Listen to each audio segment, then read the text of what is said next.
Masalah bertubi-tubi menerpa Arema FC pasca tragedi Kanjuruhan Kabupaten Malang, Jawa Timur pada Sabtu 1 November 2022. Johan Ahmad Farizi CS harus terusir dari kandangnya karena sanksi dari Komdis PSSI.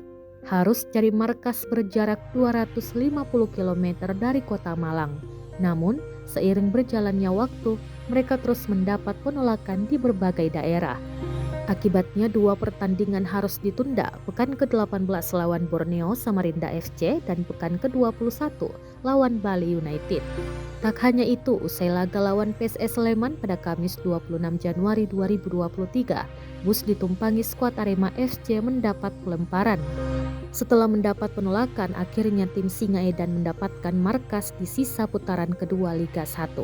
Arema FC bermarkas di Stadion PT IKA Jakarta Selatan. Klub perdana dijamu yakni PSM Makassar. Keduanya saling berhadapan pada Sabtu 4 Februari 2023 pukul 16:30 waktu Indonesia Tengah.